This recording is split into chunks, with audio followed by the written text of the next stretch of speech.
Shalom Aleichem. Bapak Yahweh memberkati saudara sekalian. Pada pagi ini saya akan menyampaikan satu materi yang saya beri tema Sang Penentu. Namun sebelumnya saudara-saudara saya akan perkenalkan ada beberapa jemaat yang baru pertama kali hadir di pagi ini. Nanti kalau saya panggil atau saya sebut namanya, sampai selesai bisa bangkit bersama-sama, bangkit berdiri, sementara yang ada di samping kiri kanan bisa memberikan salam kasih di dalam Tuhan Yeshua HaMashiach. Yang pertama adalah Ibu Wahyu Puji Lestari, kemudian Ibu Tabita dari Salatiga, Ibu Nugraheni dari Salatiga, Ibu Puji Lestari dari Jogja, dan Bapak FX Wardoyo dari Jogja. Di sebelah mana? Ya, bisa berdiri semuanya Pak, kasih salam saudara-saudara. Haleluya. Puji Tuhan. Senang sekali bisa bersama-sama dengan kami beribadah di tempat ini. Haleluya. Puji Tuhan. Wah, ini dari Jogja, Salatiga, bisa kumpul bareng ya. Puji Tuhan, rupa-rupanya mereka sudah berunding kemarin. Baik, Bapak Ibu, kita akan berbicara tentang Sang Penentu. Saya akan ingatkan sekali lagi, mumpung saya tidak lupa, bahwa besok hari Selasa, ya, kita akan lakukan peletakan batu pertama untuk pembangunan Kehilat di belakang, itu jam 9 pagi. Bagi saudara yang bisa hadir, silahkan saudara hadir, memberikan dukungan doa. Yang tidak bisa hadir, saudara berdoa di rumah masing-masing, supaya pembangunan ini bisa selesai dengan baik tanpa adanya gangguan apapun. Amin, Bapak Ibu. Ya, saudara mau bawa dalam doa? Ya, karena kelak tempat ini akan jadi lahan parkir, sementara yang belakang Kehilat kita pindah ke belakang. Baik, Bapak Ibu Saudara, kita akan berbicara tentang Sang Penentu. Apa sih yang disebut dengan penentu? Penentu itu artinya orang yang menentukan segala sesuatu. Apapun yang diucapkan orang tersebut, itulah yang akan dilakukan. Itu penentu, saudara-saudara. Nah, saya akan bercerita terlebih dahulu, karena sampai hari ini ternyata pembicaraan manusia yang ada di luar sana masih terus berputar tentang masalah peperangan antara Ukraina dengan Rusia. Namun demikian saya melihat ada beberapa pernyataan yang mengatakan bahwa oh, ini adalah perang Gog-Magog. Saya katakan ini keliru ya Bapak Ibu. Karena perang Gog-Magog itu terjadi setelah kerajaan 1000 tahun. Jadi kalau mau dibilang perang, ya perang Harmagedon itu lebih tepat. Tapi itu pun belum, karena apa? Belum terjadi rapture. Jadi harus rapture dulu. Ya. Namun demikian cukup menarik jikalau kita membicarakan masalah hal ini, saudara-saudara. Karena kalau saya perhatikan, mungkin saudara bilang, ngapain kita membicarakan masalah perang Ukraina dengan Rusia? Nggak ada artinya. Ya kalau orang yang nggak paham kitab suci, ya ngomongnya begitu, saudara. Tapi kalau kita yang ngerti kitab suci, maka kita akan tahu bahwa peperangan ini mendekatkan kita akan masa kedatangan Tuhan untuk yang kedua kali. Jadi apa yang dinubuatkan oleh kitab suci itu sedang digenapi tepat di depan mata kita. Kita bisa saksikan itu di YouTube, kita bisa saksikan itu di berita-berita, di mana-mana di seluruh dunia memberitakan tentang hal ini. Nah, Bapak Ibu yang terkasih, saya tadi katakan bahwa peperangan ini menjadi salah satu penggenapan kitab suci, yaitu apa? Kembalinya orang-orang Yahudi ke tanah kelahiran, ke Israel. Karena kalau tidak terjadi peperangan, aliyah yang terjadi orang-orang Yahudi yang ada di Ukraina tidak akan kembali. Jadi ini menjadi suatu penggenapan, saudara, tepat di depan mata kita. Tentu kita tidak terlepas dari dua tokoh ini, Vladimir Zelensky dan Vladimir Putin. Dua orang ini menjadi penentu. Paham Bapak Ibu? Peperangan itu terjadi ketika ada perintah dari si Putin ini, saudara-saudara. Kalau si Putin bilang berhenti, berhenti enggak? Berhenti, itu penentu namanya. Sampai di sini paham? Nah, kembali lagi kita berbicara tentang aliyah. Saya sangat senang sekali membicarakan aliyah. Aliyah itu kembalinya orang-orang Yahudi yang ada di berbagai belahan dunia itu kembali. Dan kitab suci mengatakan sebelum kedatangan Yesua, sebelum Mesias datang untuk yang kedua kali, Eliyah ini harus terjadi. Aliyah ini harus terjadi. Nah, kalau saja tidak ada peperangan, orang Yahudi akan terasa nyaman di Ukraina. Dan tentu orang yang nyaman itu ya nggak bisa ngapa-ngapain, santai aja, namanya juga nyaman kok. Tapi dengan adanya peperangan, mereka mau tidak mau, mereka akan mengungsi. Dan apa yang terjadi, justru negara Israel membuka diri untuk menerima orang-orang Yahudi kembali ke tanah kelahiran. Dan itu menjadi suatu penggenapan yang sangat luar biasa. Kalau saudara melihat di sini, ini adalah kloter pertamanya, atau kelompok terbang pertama yang masuk ke Israel, yang disambut langsung oleh Perdana Menteri Israel. Namanya siapa? Naftali Bennett. Ya, saudara, bukan Benyamin Netanyahu lagi ya, karena sudah ganti. Ya. Naftali Bennett, orangnya botak, ya, umurnya juga masih muda, sama saya aja masih tuaan saya, saudara.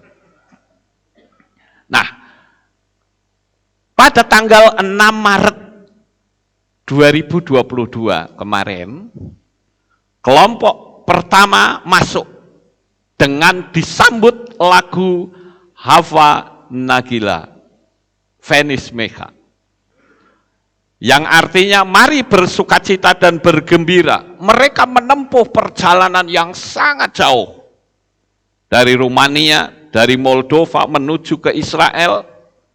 Memang mereka tidak semua kembali ke Israel, tetapi setidak-tidaknya adanya orang Yahudi yang kembali ke Israel itu sudah menjadi penggenapan dari nubuatan yang sudah diucapkan para nabi pada zaman dulu.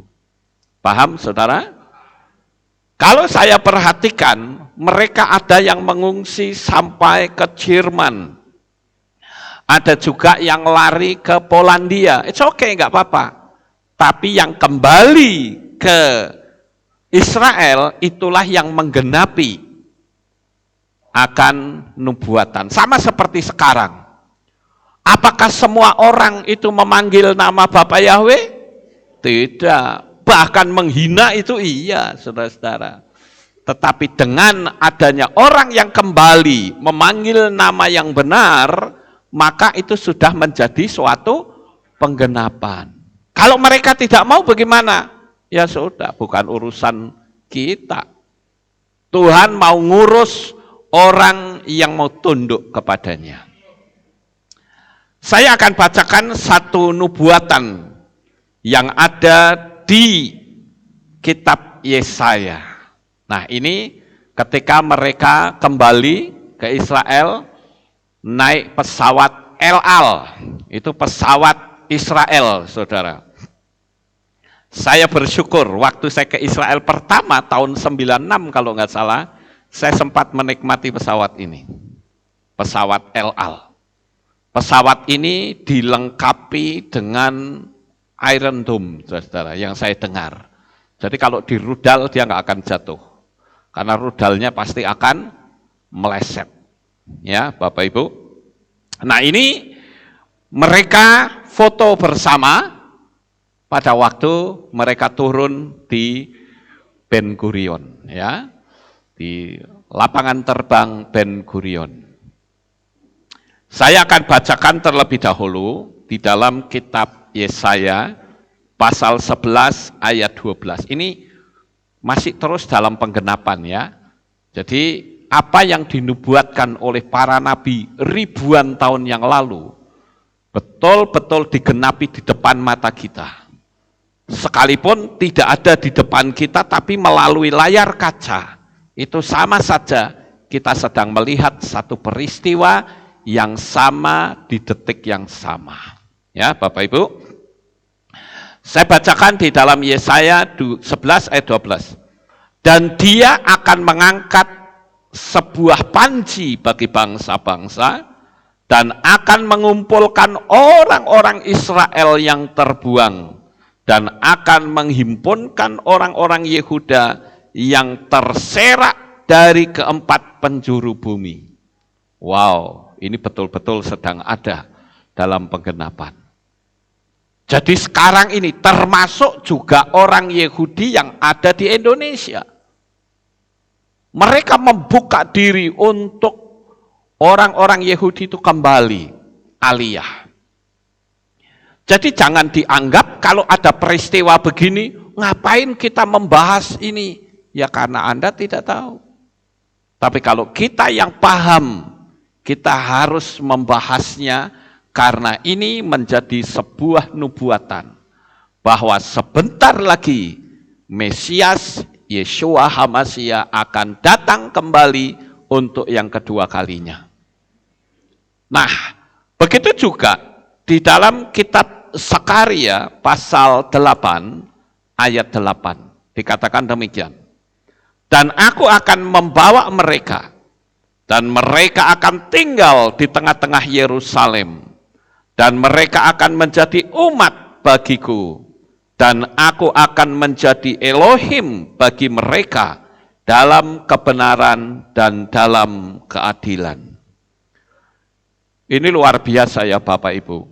Waktu saya membaca ayat-ayat ini, saya di dalam hati katakan Tuhan saya bersyukur.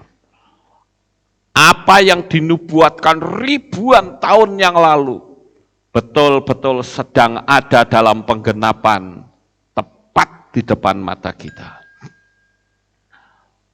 Dan itu membuktikan bahwa kitab suci kita itu betul-betul valid.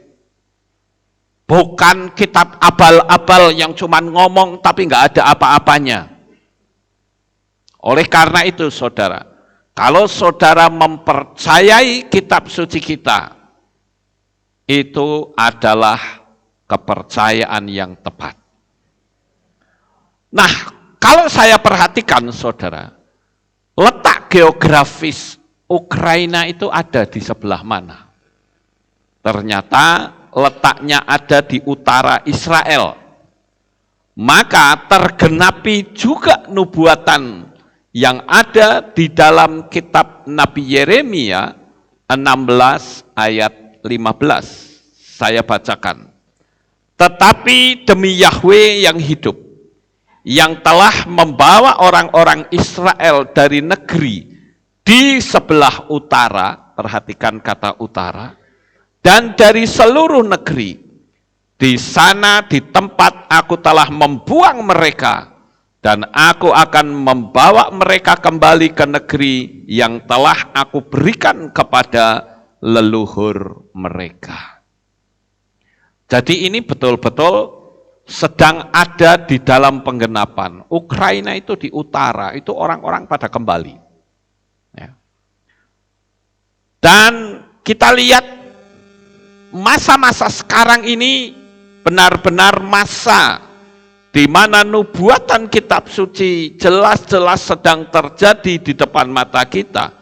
Bahkan si pembinasa keji juga sudah bersiap-siap untuk berkuasa.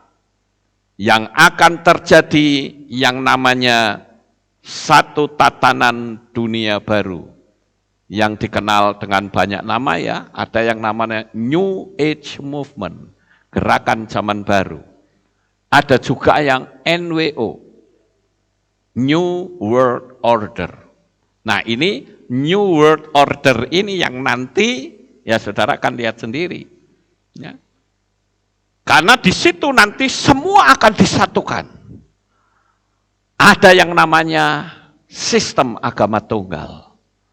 Ada yang namanya sistem pemerintahan tunggal.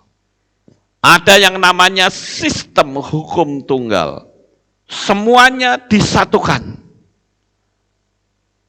Dan nanti kita akan melihat jadwal mereka itu seperti apa.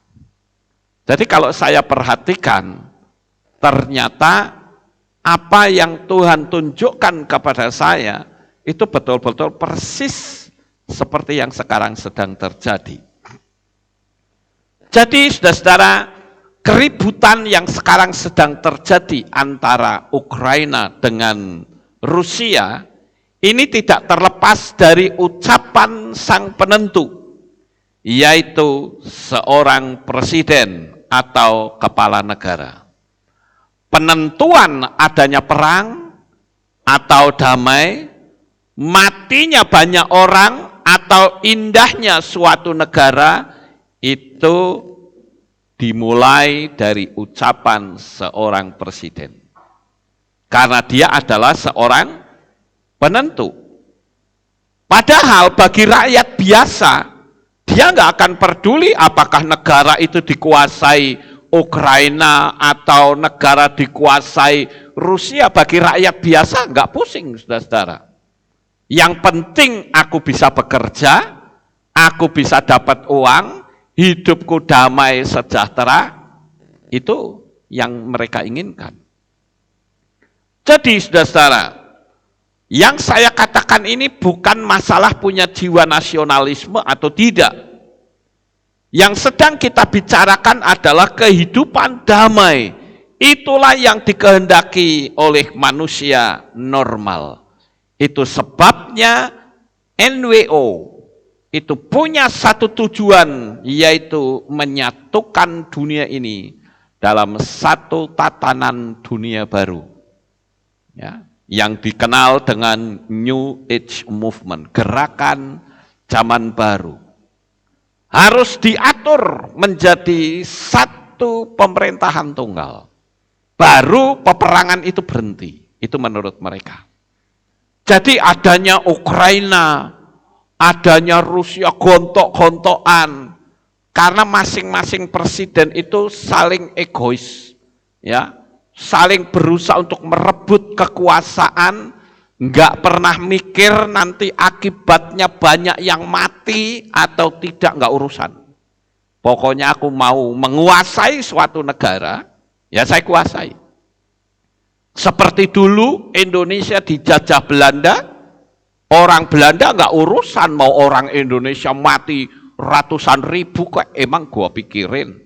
Yang aku pikirkan pokoknya Indonesia saya rebut, saya caplok menjadi hak saya. Itu kan di mata Tuhan sebuah kejahatan, saudara. Karena apa? Karena dunia ini akhirnya tidak tercipta suatu kedamaian. Tapi yang ada adalah keributan, saling menindas. Apalagi kalau saya melihat sejarah Indonesia, bagaimana hebatnya orang-orang Indonesia yang ditindas oleh orang-orang Belanda, orang-orang Jepang. Itu sangat luar biasa sekali penderitaan mereka. Dan kita bersyukur kalau negara kita itu sudah merdeka. Tapi pertanyaan, apakah benar kita sudah merdeka? Ya mikir dewek, saudara. Ya. Kalau sudah merdeka itu berarti semuanya ada dalam otoritas negara. Bapak Ibu Saudara yang terkasih, kenapa sih kok kelompok NWO ini berusaha untuk menguasai dunia?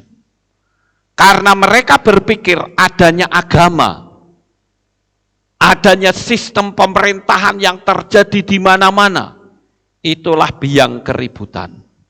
Dan tentunya karena penduduknya sudah sangat banyak, itu sebabnya perlu dikurangi. Sekarang penduduk dunia ini sudah mencapai hampir 8 miliar manusia.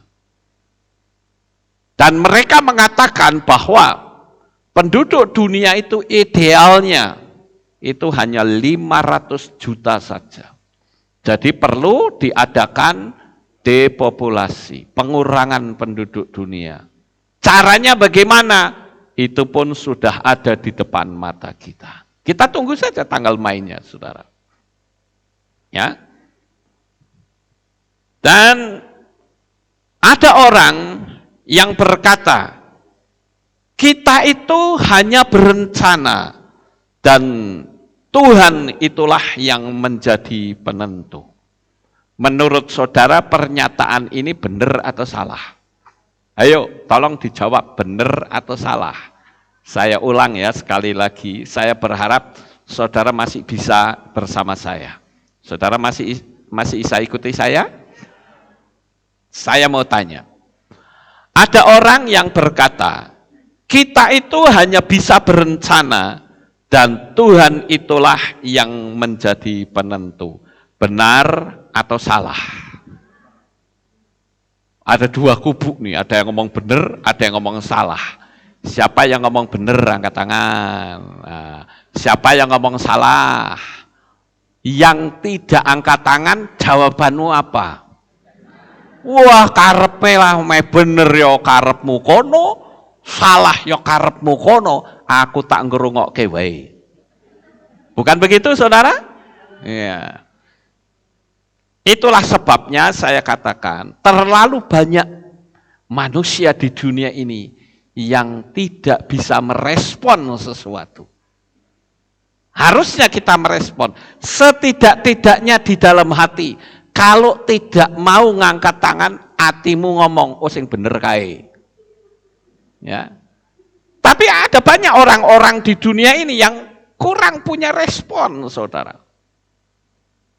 Saya kalau melihat ibadahnya orang kulit hitam, wah itu hidup banget, saudara. Saya senang. Ketika seorang gembala berbicara, itu kalau orang mengaminkan, paling di sini kayak Bu Frida bilang, amin, benar itu, haleluya. Itu orang kulit hitam itu bisa bangkit berdiri sambil, haleluya, amin, that's right, katanya. Seperti itu. Tapi kalau orang yang nggak punya respon, ada ayat firman Tuhan yang dibacakan, melongor. Tahu pelongor, saudara? Istilahnya apa ya?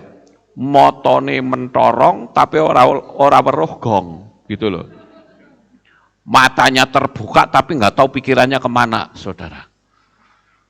Nah ini ibadah yang model begitu tuh salah. Ya, ibadah yang benar itu harus meresponi, sekalipun itu di dalam hati. Ya, karena kalau enggak, ya maaf kalau saya katakan saudara itu cuma ngangeti kursi gereja, ngangeti kursinya kehilat. Istilahnya itu yang penting absen. daripada enggak nanti didatengin sama tim besuk. Kan begitu Bapak Ibu. Tapi saya ingin kita betul-betul sungguh-sungguh dengan Tuhan. Ingat, kedatangan Tuhan itu sudah ada di depan mata kita. Jangan sampai saat dia datang, ternyata kita ketinggalan. Nanti di bagian belakang, saya akan menunjukkan sebuah ilustrasi. Kira-kira kalau kita ketinggalan itu apa yang kita lihat di dunia ini? Ya Bapak Ibu, nanti kita akan lihat di bagian belakang. Jadi sekali lagi saya katakan, ada orang yang berkata, kita itu hanya bisa berencana dan Tuhan itulah yang menjadi penentu. Saya jawab, bisa benar, bisa tidak. Ada kalanya memang Tuhan menjadi penentu. Saya ambil contoh, misalnya, saudara yang masih jomblo, pingin punya pasangan hidup, saudara mencintai seseorang ini, misalnya, wah aku seneng iki orang ini. Saudara kan rencana sama dia, betul enggak? Tapi karena Tuhan itu sayang kepada saudara, Tuhan itu kan tahu sampai karakter-karakter dalamnya orang itu. Bisa enggak Tuhan tentukan, tak ganti saja, jangan ini, tak ganti sing luwe apik. Bisa? Nah itu Tuhan penentu, saudara. Dia yang menentukan. Dan itu sebabnya saya katakan kalau saudara mempraktekkan hukum 55 kali 5. Ini saya kasih tahu ya, kita sedikit keluar. Ada banyak orang yang ngomong begini, Pak saya mau jual tanah. Ya, tapi kok sudah banyak orang yang melihat tanah saya kok nggak ada yang tertarik ya Pak. Apa hukum 55 kali 5 bagi saya tidak berlaku? Nah ini kesalahan saudara. Harusnya ketika orang itu lihat tanah dan nggak jadi, jangan malah ngelokro, tapi saudara berkata, oh aku bersyukur karena Tuhan akan mengirimkan orang yang punya penawaran yang lebih tinggi. Ngerti nggak Bapak Ibu? Itu yang disebut Tuhan penentu. Jadi kita mesti paham dulu tentang arti dari penentu. Ya. Sekali lagi ada kalanya Tuhan yang menentukan. Tapi kalau Tuhan yang menentukan, dengar baik-baik. Dia selalu memberikan yang terbaik lebih dari apa yang bisa kau pikirkan. Itu. Kadang kita berpikir seperti ini, kok nggak jadi? Karena Tuhan memberikan yang terbaik, bahkan lebih baik dari apa yang bisa kau pikirkan. Pemikiranmu itu atas dasar otak yang cuma satu kepel tangan. Tapi kalau Tuhan yang ngasih, itu jangkauannya jauh ke depan, bahkan sampai kita mati. Nah kalau kita ngerti, paham akan hal ini, nggak ada tuh orang yang stres, saudara. Karena ketika kita menghadapi masalah besar sekalipun, kalau orang yang nggak paham firman, dia akan berkata, wah cilaka, habis sudah selesai hidup saya. Tapi kalau orang yang ngerti firman, dia akan berkata, terima kasih Tuhan, kesaksian hidupku akan sangat indah dengan problem ini. Saya ambil contoh gampang, saudara. Kita ini ngurus IMB, itu hampir 2 tahun loh kira-kira. Itu bukan waktu yang pendek, bahkan 2 tahun lah. Hambatannya begitu banyak dan mengerikan, bahkan saya katakan, kalau saya pakai logika, kita bisa dapat IMB itu mustahil, saudara. Hambatannya itu cukup mengerikan. Tetapi selalu yang ada di dalam hati saya, terima kasih Tuhan, karena ini menjadi kesaksian yang dahsyat. Dan nyatanya IMB-nya keluar nggak? Keluar. Saya tulis 55 kali 5, terima kasih Bapak Yahweh, IMB sudah keluar. Keluarnya kapan? Bukan urusan kita. Yang jadi urusan kita, yakin nggak itu keluar? Itu saja, saudara. Nah, itu yang menjadi penentu adalah kita. Karena kita yang menulis, kita meyakini, dan otak kita jangan ngomong kok belum, kok belum, kok belum. Bagaimana bisa terjadi yang ditulis sudah, yang di otak belum, kan bertentangan terus. Sampai di sini paham, saudara-saudara? Itulah sebabnya saya katakan sang penentu itu penting. Jadi ada kalanya Tuhan menjadi penentu, tetapi ada kalanya kita jadi penentu. Saudara punya hak untuk menentukan saudara tidur pagi ini. Tapi saudara juga bisa menentukan hari ini aku ibadah. Penentunya siapa? Ya kita sendiri, bukan Tuhan, saudara. Saudara datang ke sini, saudara yang menentukan mau naik becak, atau naik mobil, atau naik sepeda motor. Penentunya siapa? Kita. Jadi dikatakan kita punya rencana, Tuhan menentukan, itu bisa benar, bisa salah. Karena tidak semua itu penentunya harus Tuhan, tapi kita juga bisa menjadi penentu. Saya katakan Vladimir Putin itu juga penentu. Karena dia ngomong stop perang, perang berhenti. Tapi karena dia ngomong terus, nyerang terus, ya nggak selesai-selesai, saudara. Bahkan arogannya mulai muncul, keluarkan senjata-senjata perang yang mengerikan. Saya kemarin melihat ya, senjata-senjata perang yang super dahsyat, artinya senjata perang di zaman akhir, itu ngeri, saudara. Saudara nggak lihat kan ada Amerika punya seperti apa ya, kayak tombak gitu ya, tapi kekuatannya nuklir, saudara. Jadi dia itu, kan orang kalau perang kan takut pasti ngumpet di bunker, ya kan? Sudah ada penangkalnya, yaitu pakai tombak, saudara. Tombak itu gede banget, itu cuma dilepaskan dari udara, nancap di tanah. Jup, itu masuknya itu bisa 100 meter loh, masuknya. Dup, kalau sudah sampai di dalam dia meledak, bam, itu tanah kayak didugil keluar. Orang bisa selamat di situ? Tidak ada yang selamat. Dan dunia ini tidak ada yang tempat yang aman, kecuali ada dalam genggaman tangan Bapa Yahweh. Itu tempat yang paling aman. Haleluya. Jadi andalkan saja hidup saudara di dalam tangan Bapa Yahweh. Apakah dengan kematian kita itu bisa membawa kita masuk neraka? Tidak. Karena hidupmu sudah dijamin oleh darah Yeshua HaMashiach. Jadi sekali lagi yang menjadi penentu itu bukan cuma Tuhan, tetapi juga kita. Karena firman Tuhan juga katakan bahwa kita itu adalah imamat yang rajani. Kita itu seorang imam dan raja. Minimal itu raja bagi diri saudara sendiri. Saudara punya hak untuk pagi ini rekreasi. Saudara juga punya hak untuk pagi ini beribadah. Atau saudara punya hak untuk pagi ini saudara tidur di rumah. Hak itu ada dalam genggaman tanganmu. Karena engkau adalah seorang penentu.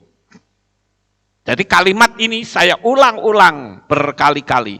Agar saudara ingat bahwa aku adalah seorang penentu. Aku bisa jadi imam bagi diriku sendiri. Aku bisa jadi imam bagi keluargaku. Tetapi aku juga bisa menjadi penjahat bagi diriku sendiri.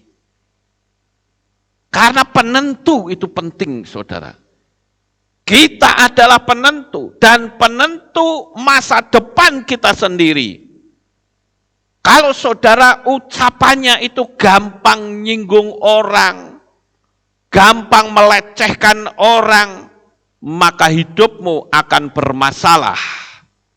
Apalagi ucapan sekarang Salah sedikit saja bisa digoreng-gareng menjadi masalah besar. Nanti demo di mana-mana. Jadi kita mesti berhati-hati. Kita memang tahu Bapak Ibu, bahwa dunia ini ada seorang penentu yang maha dahsyat. Tidak lain adalah Yeshua HaMasyiah. Yeshua itu sang penentu. Seorang pendeta juga bisa menjadi penentu. Amin. Jemaat itu binasa atau tidak tergantung gembalanya. Kalau gembalanya itu tidak menyampaikan kebenaran, jemaat akan binasa. Saya berulang kali ketemu dengan teman-teman saya. Saya tanya, "You tahu nggak nama Yahweh?" "Oh tahu." "Kok nggak diajarkan ke jemaat?" Nah kalau sudah pertanyaan itu jawabnya bervariasi, saudara. Saya tidak mau kalau nanti di gereja ada perpecahan. Emangnya sebelum nama Yahweh nggak ada perpecahan? Ada. Karena nama itu setan tidak suka. Sehingga dengan berbagai macam cara. Makanya kalau Anda tidak memanggil dengan benar, bahkan cenderung untuk menghina, saya katakan, kalian itu seperti orang yang ada di zaman Noah. Menghina, mencaci maki, mengolok-olok, melecehkan. Banyak orang-orang yang laporan sama saya dari berbagai penjuru dunia. "Pak, ternyata setelah saya memanggil nama Yahweh, saya dipisahkan dari mereka, saya dapat hinaan yang hebat." Macam-macam. Saya bilang biarkan sajalah mereka menghina. Karena hinaan mereka, cacian mereka, pelecehan mereka, mereka tertawa, biarkan mereka tertawa dulu. Karena di belakang hari, tertawa mereka akan berubah menjadi jeritan yang sangat menyakitkan. Sementara kita sudah bersama dengan Bapak Yahweh di Samayim. Haleluya. Jadi Bapak Ibu, seorang gembala itu juga menjadi penentu untuk menentukan apakah saudara mengajarkan kebenaran atau tidak. Nah, saya pernah ada orang tanya sama saya begini, "Pak Lukas emangnya mengakui kalau apa yang Pak Lukas ajarkan itu paling benar?" Saya jawab, "Oh iya." Mereka mungkin berharap, ya tidak. Lah kalau tidak, kalau saya sampaikan ke jemaat, sama saja saya kasih racun ke jemaat. Betul nggak Bapak Ibu? Kalau orang bilang, emangnya Pak Lukas pengajarannya paling benar, saya bilang, oh iya. Kenapa saya berani katakan? Saya punya dasar firman Tuhan.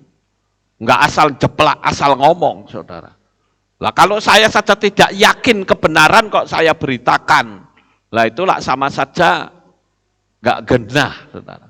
Justru karena saya ngerti kebenaran, saya bawa kebenaran ini kepada jemaat, kepada siapapun. Bisa terima, puji Tuhan. Nggak bisa terima, forget it. Lupakan saja. Wong saya yo tidak memaksa. Walaupun ada juga yang nggak terima, tapi ngikutin terus. Kepo.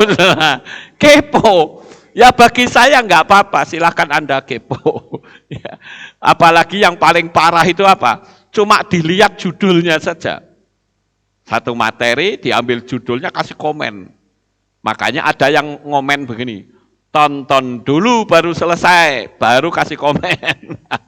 Ya ada yang seperti itu saudara, cuma nonton judulnya. Dulu kan saya pernah kasih materi kan, judulnya itu Paulus Rasul palsu. Apa yang terjadi? Oh, saya dihujat habis-habisan. Padahal isinya bukan begitu, saudara. Makanya ada yang komen, tonton dulu baru komen gitu. Ya, jadi ya itulah manusia itu kan macam-macam ya. Jadi coba kita renungkan sejenak.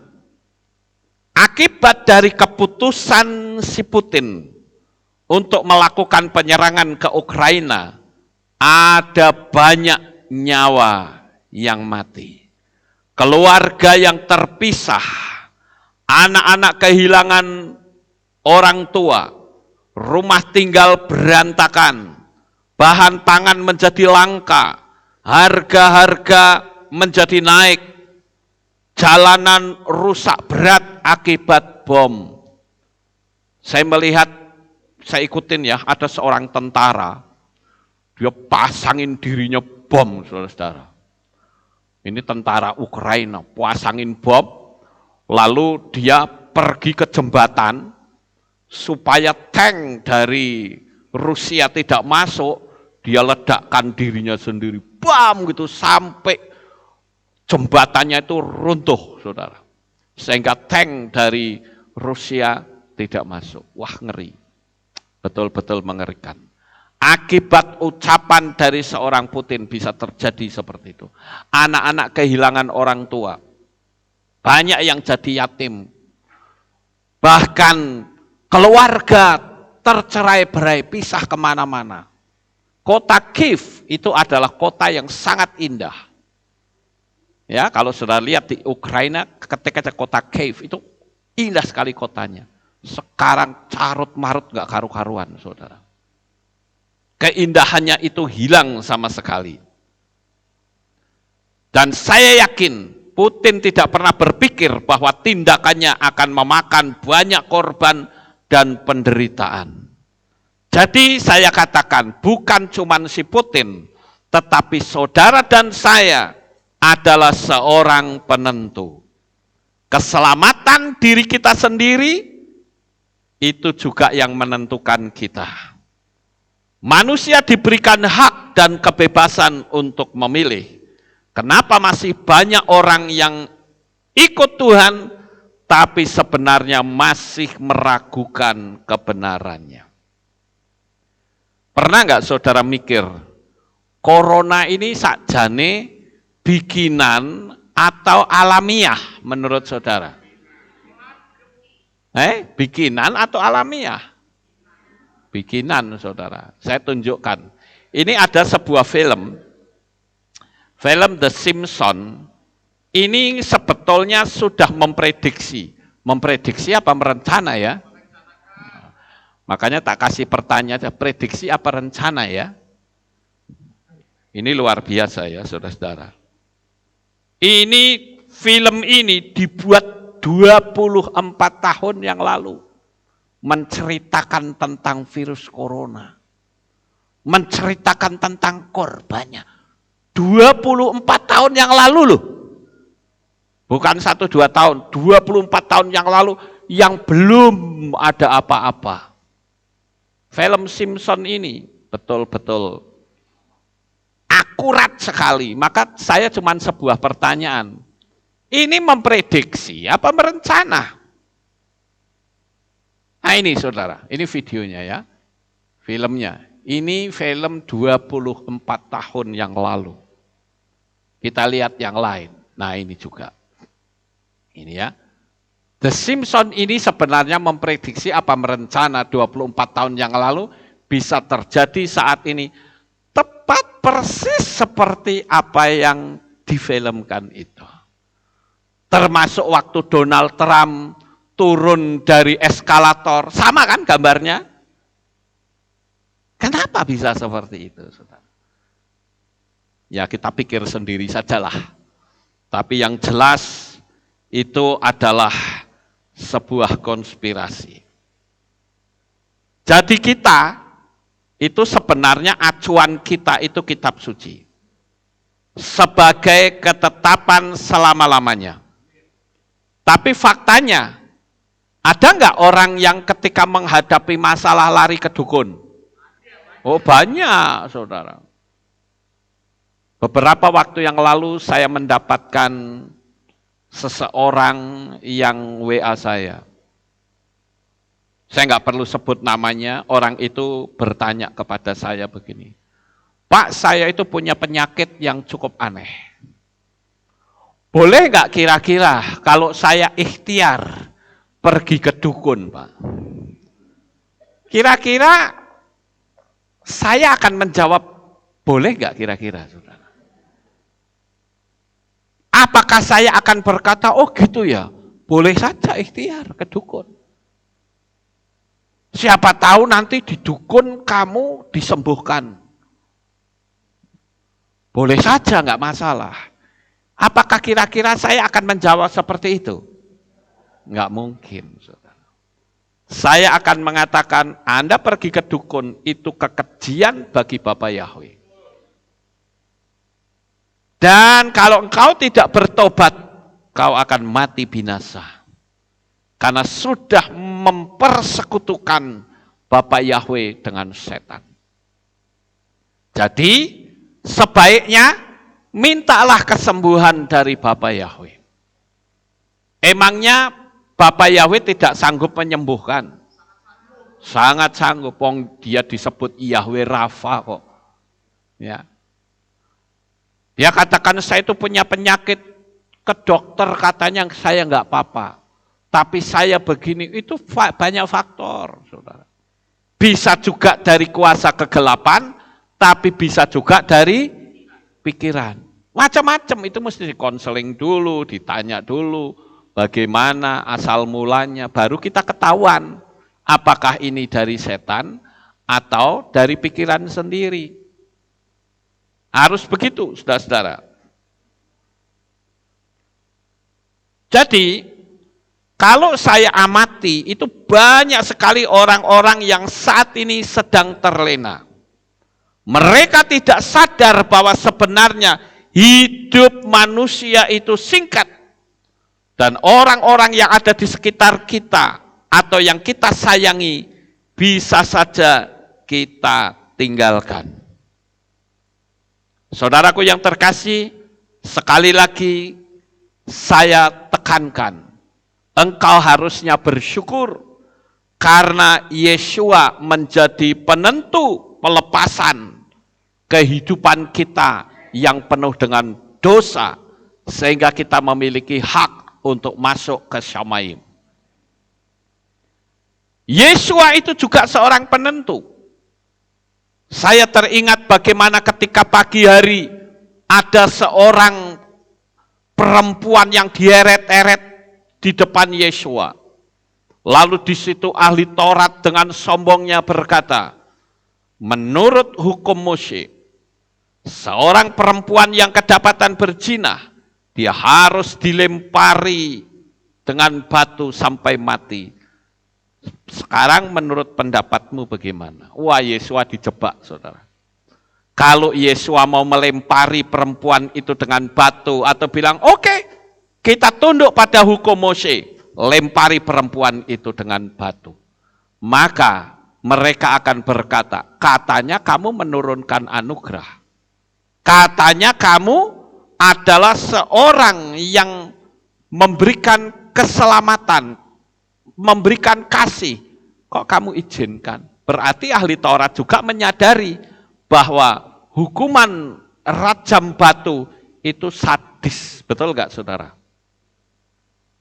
Tapi kalau Yesua berkata jangan, mereka akan dengan mudah mengkritik Yesua bahwa engkau bukan dari Elohim, karena engkau menentang hukum Torah, menentang hukum Mose.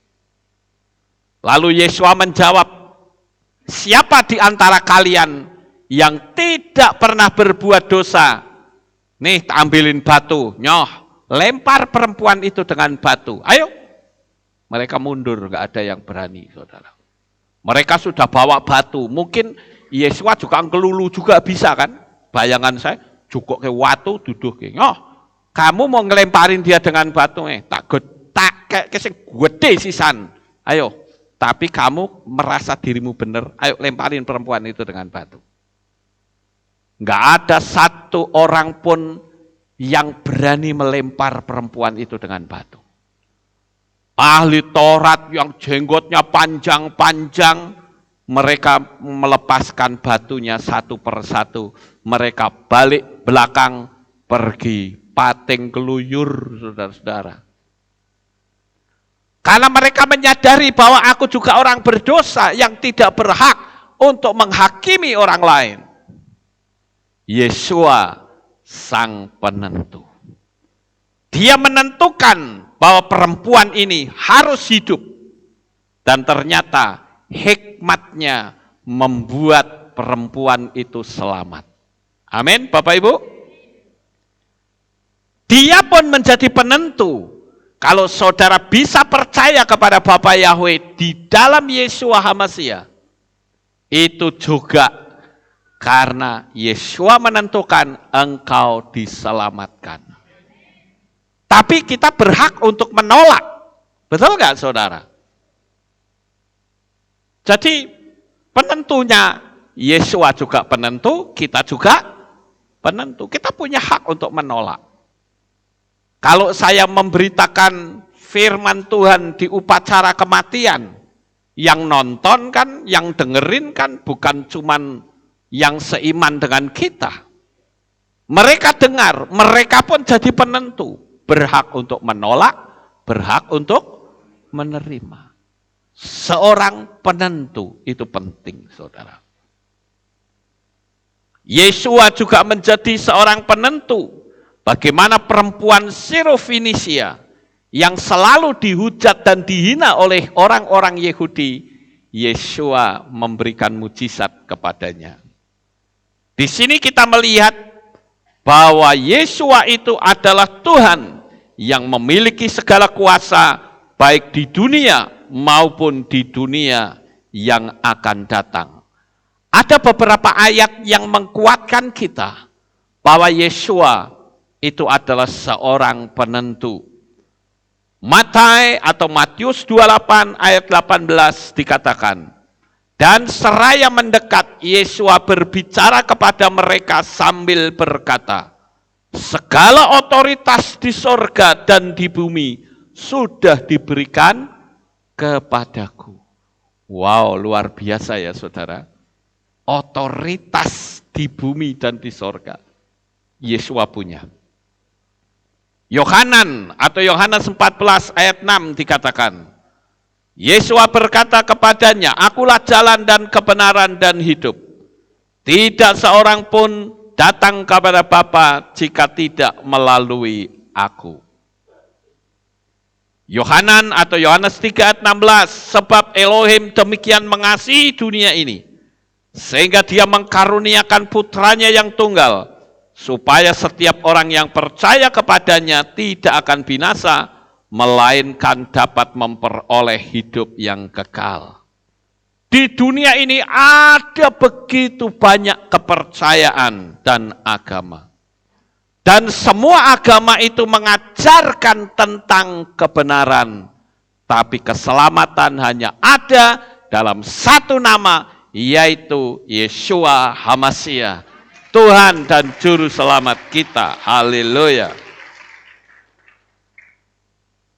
Di dalam kitab Yohanan pasal 11 ayat 25-27 dikatakan, Yeshua berkata kepadanya, akulah kebangkitan dan hidup. Siapa yang percaya kepadaku walaupun sudah mati, dia akan hidup. Dan setiap orang yang hidup serta percaya kepadaku, sekali-kali tidak akan mati selama-lamanya. Percayakah engkau akan hal ini? Dia berkata kepadanya, ya Tuhan, aku percaya bahwa engkaulah HaMasiah, putra Elohim yang datang ke dunia. Saya katakan suatu anugerah yang terlalu besar buat manusia. Karena apa? Kesalahannya itu dihapuskan. Sedangkan malaikat, begitu dia salah, nggak ada lagi pengampunan. Urusannya selesai. Tapi kita, Tuhan kasih kesempatan. Bahkan di dalam doa, Tuhan kasih hikmat kepada saya. Sampaikan kepada umatku di seluruh penjuru dunia. Mereka yang tidak ngerti tentang tanda bilangan binatang itu, aku kasih kesempatan sekali lagi. Kenapa Yeshua katakan demikian, saudara? Karena dia tahu penderitaan ketika ada di zaman anti HaMasiah itu seperti apa. Dia juga tahu bahwa dimurkai Elohim itu seperti apa. Dia juga tahu penderitaan yang ada di neraka itu seperti apa. Maka Tuhan katakan, aku beri kesempatan mereka satu kali lagi. Dan ternyata, saudara, kenapa dia kasih kesempatan? Karena tanda bilangan binatang itu tidak cuma satu kali, tapi berkali-kali. Saudara menjadi seorang penentu, berarti memiliki otoritas untuk menentukan dirimu sendiri, menjadi orang sukses, atau menjadi seorang pecundang, atau orang yang gagal. Kalau begitu yang menjadi pertanyaan, sebetulnya otoritas itu ada di mana, saudara? Ada dalam ucapan kita, di mulut kita, karena mulut kita itu mencipta. Saya ambil contoh misalnya saja, seorang hakim, dia bisa memutuskan orang itu bersalah, dia terima hukuman mati, atau dia dibebaskan, itu tergantung dari mulut sang hakim. Ketika hakim berkata bahwa terdakwa terbukti bersalah dan meyakinkan, untuk itu saya jatuhi hukuman mati. Tok, tok, tok, mati, saudara.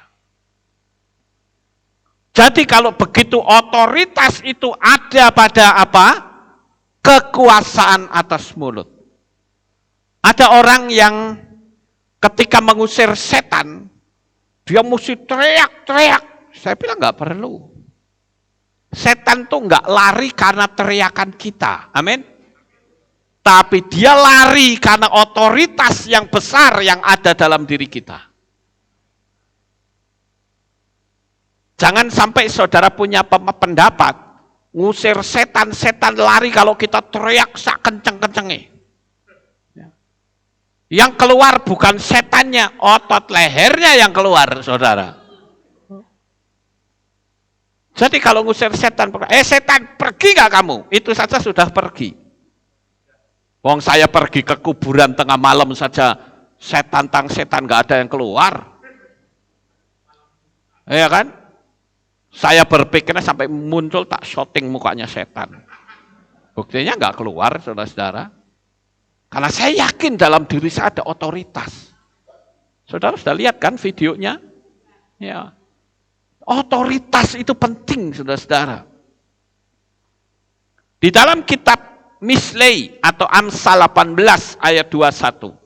Mati dan hidup ada dalam kuasa lidah.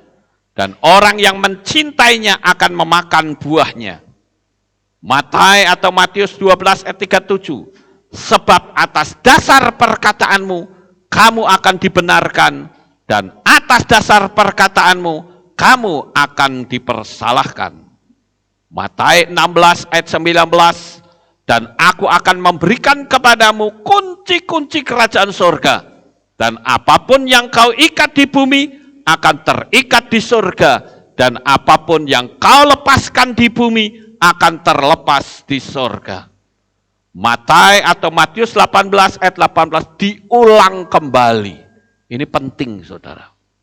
Dikatakan sesungguhnya aku berkata kepadamu, apa saja yang kamu ikat di bumi akan terikat di surga, dan apa saja yang kau lepaskan di bumi akan terlepas di surga. Makanya saya teriak-teriak terus kemana-mana. Kalau engkau sudah percaya kepada Bapa Yahweh, lepaskan ikatanmu dulu. Ketika engkau dibaptis dalam nama siapa, itu yang akan mengikat engkau. Sampai nanti menghadap kepada kursi pengadilan Tuhan, spirit yang mengikat engkau akan selalu mengikutimu. Ketika di kursi pengadilan, spirit itu akan berkata, Tuhan ini milik saya, karena dulu dibaptis dalam nama saya. Itu sebabnya harus diperbaharui, dirobek. Prinsip yang lama diganti dengan yang baru. Tapi konsekuensinya adalah Anda tidak boleh lagi beribadah di tempat yang salah. Saya ngomong begini ada dasarnya enggak? Ada di kitab Devarim atau kitab Ulangan pasal 12 ayat 5 sampai ayat 6 dan ayat 13 sampai 14. Saya ngomong selalu saya kasih dasar. Bukan asal ngomong. Nanti di ayatnya enggak ada. Enggak ada kok ngomong. Kalau berbicara harus ada dasar. Bapak Ibu Saudara, saya bersyukur hari-hari ini ada banyak sekali orang yang menerima baptisan pembaharuan. Baik secara langsung maupun streaming. Nanti jam 9 saya juga akan baptis streaming. Jam 12 nanti juga ada baptisan streaming juga. Ya. Jadi betul-betul kerajaan Samayim ini sedang mengalami panen raya. Karena sebentar lagi pintu anugerah akan ditutup. Saudaraku yang terkasih, kita harus tahu bahwa masa kedatangan Tuhan itu sudah semakin dekat. Kalau saudara lihat, ini ada buku-buku yang mulai membahas mereka. Dari Dr. John Coleman, ya, One World Order. Kemudian ini One Money, One World Order. Ini One World Order. Apa sih artinya ini? Ini yang disebut dengan sistem pemerintahan tunggal. Sistem pemerintahan tunggal itu nanti yang akan mengatur sistem pemerintahan di dunia. Itu mereka. Buktinya sekarang sudah terjadi atau belum? Sudah di depan mata kita terang-terangan. Seluruh dunia harus ikut aturan mereka. Pemaksaan-pemaksaan dilakukan di mana-mana. Itu siapa yang ngatur? Mereka. Nanti akan ada peraturan dari mereka. Yang saya bilang hukum globalisasi. Kalau sekarang negara-negara masih punya otoritas. Tapi ketika anti-Hamasyah itu sudah berkuasa, maka mereka akan memiliki otoritas tertinggi. Siapa yang tidak mengikut mereka, maka tinggal tekan satu tombol, selesai. Nah, Bapak Ibu yang terkasih, tapi saya beritahu, bagi saudara yang sudah ada dalam 3 klasifikasi ini, percayalah, engkau pasti akan mengikuti rapture. Saya tunjukkan sebuah peristiwa, apa yang terjadi ketika rapture sudah terjadi. Yang pertama, kekacauan terjadi di mana-mana. Orang akan panik karena mencari anggota keluarganya yang hilang. Ini satu gambar di mana orang sedang panik. Ini sebuah ilustrasi ya. Sebuah ilustrasi, kira-kira kita punya bayangan seperti itu. Orang bingung, katakanlah di kehilat kita saja, apakah semuanya bisa terangkat? Tidak, saudara. Tidak semuanya terangkat. Makanya saya katakan hati-hati. Ya. Karena kita ini sedang ada dalam sebuah penggenapan. Engkau tidak melakukan penggenapan, jangan salahkan saya. Dengan segala resiko saya sampaikan kebenaran firman Tuhan. Tapi Anda tidak mau taat, resiko tanggung sendiri. Ya. Karena bagi saya ini hanya petugas menyampaikan saja. Diterima syukur, tidak juga enggak apa-apa. Tapi nanti semua orang akan tahu. Ketika terjadi rapture, saudara yang ketinggalan akan panik karena keluargamu banyak yang hilang. Saudara mungkin lapor polisi, polisi juga akan menjawab, ini masalahnya juga sama. Nanti kita cari bersama-sama lah, udah nggak usah ini, nanti kita cari sama-sama. Karena seluruh dunia akan mengalami. Karena yang namanya rapture itu tidak terjadi berhari-hari. Hanya dalam 1 detik. Dalam teks berbahasa Inggris dikatakan in the twinkling of an eyes, dalam sekejap, maka semua tubuh kita akan berubah menjadi tubuh kemuliaan. Ketika sangkakala Elohim berbunyi, kita akan menyongsong Tuhan di awan-awan yang permai. Itu sebuah istilah, bukan lalu kita terbang, bukan begitu saudara. Tapi kita hilang, hanya dalam sekejap mata. Orang bingung, mau lapor polisi. Polisi juga kebingungan, karena banyak yang hilang. Termasuk polisi-polisinya juga banyak yang hilang. Peristiwa yang terjadi akan bikin orang panik. Bukan cuman itu saja, tetapi kecelakaan akan terjadi di mana-mana. Bayangin seorang sedang nyupir, tiba-tiba hilang, mobilnya nyelonong sendiri, saudara. Terjadilah tabrakan di sana sini. Begitu dibuka nggak ada orangnya.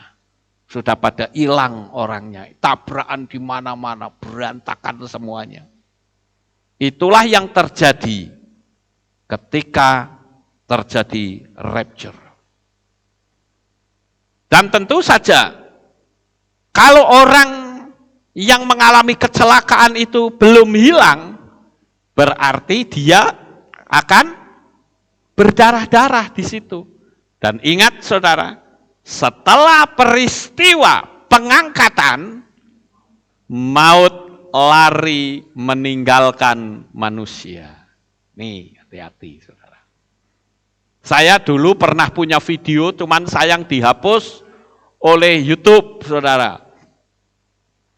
Saya punya video yang seorang teroris disobek pakai cutter gininya ya. Sret, tuarik gini. Itu jantungnya itu masih ketok buk. Orangnya masih hidup, masih digamparin lagi. Banyaklah video-video saya yang seperti itu, tapi sayang dihapus. Jadi saya nggak bisa tunjukin saudara. Memang itu sangat mengerikan saudara. Jadi kalau kita lihat kondisi keadaannya akan sangat menakutkan. Bukan cuman itu, tetapi penjarahan terjadi di mana-mana. Orang sudah tidak lagi urusan dengan hukum. Pokoknya aku mau hidup. Nggak peduli. Toh aku juga sudah nggak terangkat kok. Yang penting aku bisa makan. Penjarahan terjadi di mana-mana.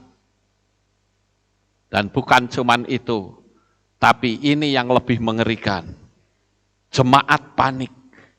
Banyak pendeta yang ketinggalan. Jemaat saling menyalahkan. Ini betul-betul menakutkan, saudara. Karena apa? Karena orang tidak mau tunduk kepada firman Tuhan. Tuhan gak ada di dunia ini, saudara. Bumi ini mutlak menjadi milik setan. Saudara mau kemana coba? Nanti di situ baru muncul sistem agama tunggal. Sistem agama tunggal ini sudah diresmikan beberapa tahun yang lalu di Jepang, saudara.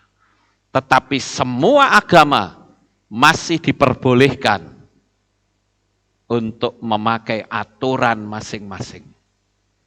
Tapi nanti ketika sudah rapture, peraturan itu muncul bahwa sistem agama tunggal hanya ada satu sesembahan yang harus kalian sembah. Saya sudah pernah menyampaikan, nanti kalau saya berlama-lama ngomong begini di-ban lagi video saya ya. Tapi saudara sudah ngerti, saya yakin pasti ngerti. Dan disitulah orang mulai menolak. Karena yakin, oh ya ternyata yang diomongin terjadi rapture, benar-benar terjadi. Tapi semua sudah terlambat.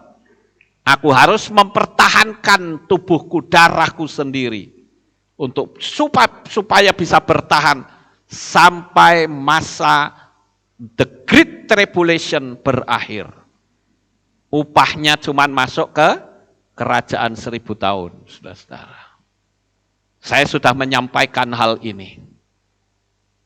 Ada apa di kerajaan 1000 tahun? Saya nggak akan bahas lagi. Tapi sekarang ini saya katakan, engkau adalah seorang penentu. Minimal engkau menjadi penentu atas hidupmu sendiri. Apakah engkau akan tetap bertahan menerima nama Bapa Yahweh, atau saudara akan gugur? Itu hak ada pada diri saudara masing-masing. Tetapi saya percaya, siapa yang bertahan, upahnya besar di Shamayim. Minimal kita akan menyongsong Tuhan di awan-awan yang permai. Sukses besar untuk saudara. Bapak Yahweh memberkati. Haleluya. Kita tunduk kepala, saudara-saudara. Kita akan berdoa. Kami mengucapkan terima kasih dan syukur kepadamu ya Bapa.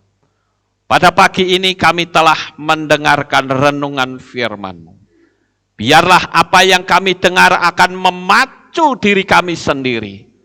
Dan kami menyadari bahwa kami juga seorang penentu.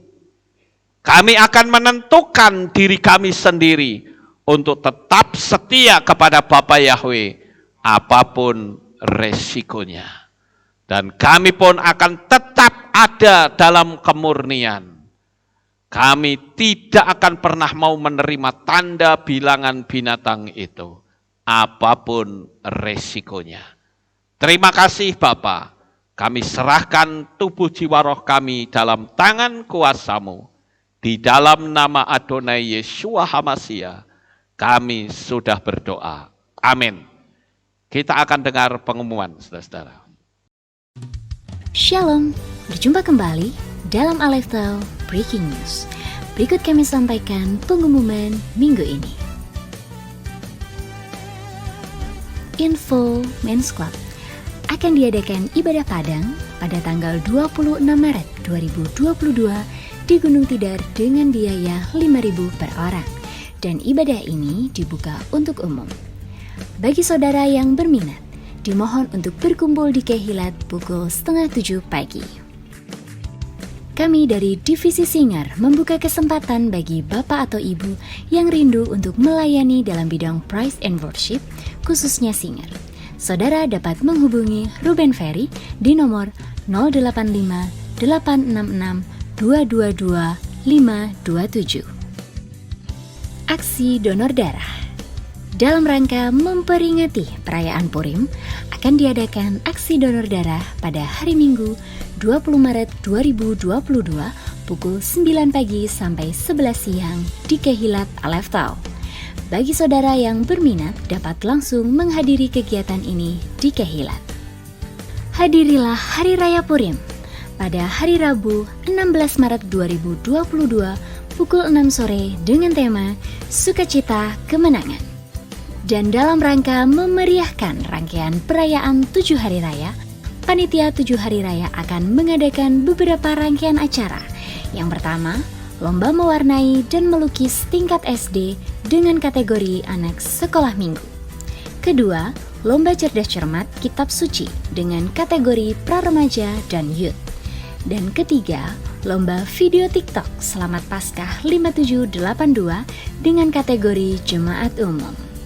Lomba ini dibuka untuk seluruh KPI cabang se-Jawa Tengah dan Kehilat Pengagung Yahweh se-Jawa Tengah. Pelaksanaan lomba akan diadakan pada tanggal 17 April 2022 yang dilaksanakan di Kehilat Aleftal Magelang. Pendaftaran akan ditutup pada tanggal 16 April 2022.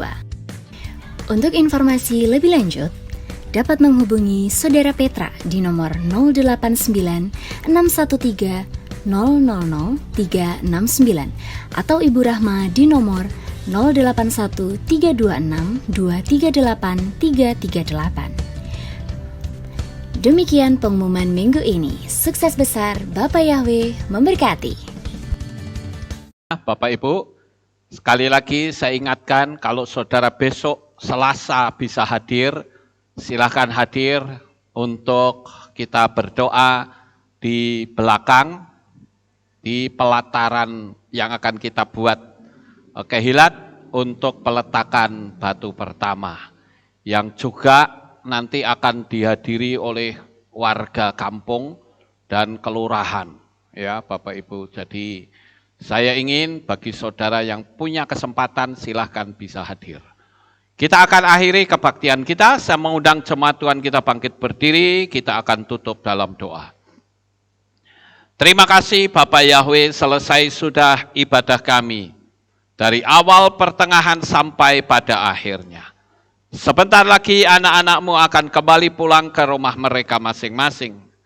Kami mohon Tuhan jaga lindungi peliharakan mereka semua sampai di rumah dengan selamat. Pertemukan kembali pada jam-jam ibadah mendatang di dalam ikatan tali kasih-Mu. Terima kasih ya Tuhan. Inilah doa syukur yang kami naikkan kepadamu.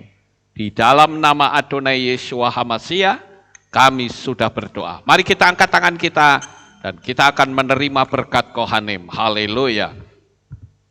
Yevarechecha Yahweh, veyishmerecha.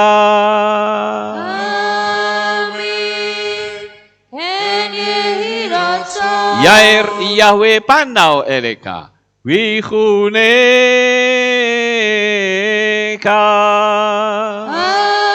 Amin. En Yehirotso. Yesa Yahweh panau eleka, wayashem lecha shalom. Amin. En Yehirotso. Baruk ataba faruk ataba sadeh. Engkau akan diberkati di kota dan kau akan diberkati di ladang. Amin. Baruk peripitne kau friatpat kau fri fahemteka syekar alapeka wa esterotsonika. Diberkatilah buah kandunganmu, diberkati hasil bumimu, diberkati hasil ternakmu, anak-anak lembumu dan anak-anak dombamu. Amin.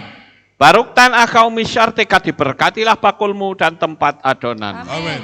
Baruk ata baboy kau faruk ata beseteka, dan kau akan diberkati pada waktu engkau masuk dan engkau akan diberkati pada waktu engkau keluar. Amin. Baruk ata Yahweh Eloheinu melek haolam, besem Yeshua HaMashiach waruah hakodes kile olam faed. Kami sudah berdoa dan mengucap syukur. Haleluya. Amin.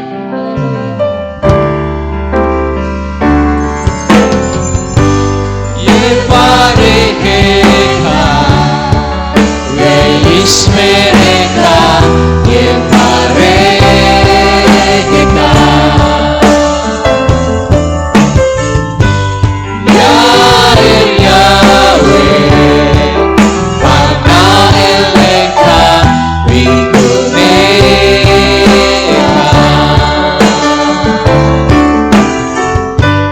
Yevarechecha, veyishmerecha, Yevarechecha.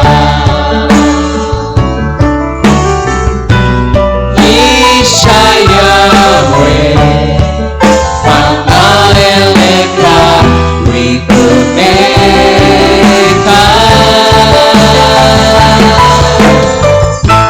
Veyashim lecha, shalom, shalom. Veyashim lecha, shalom, shalom.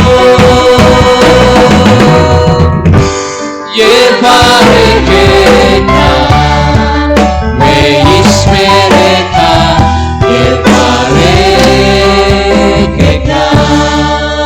Selamat pulang, Bapak Yahweh selalu memberkati kita semua.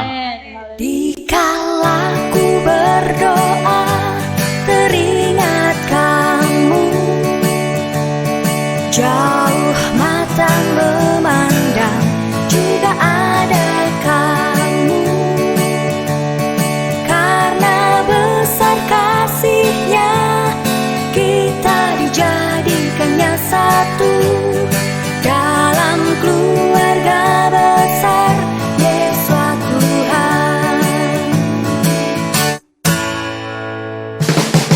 Dikala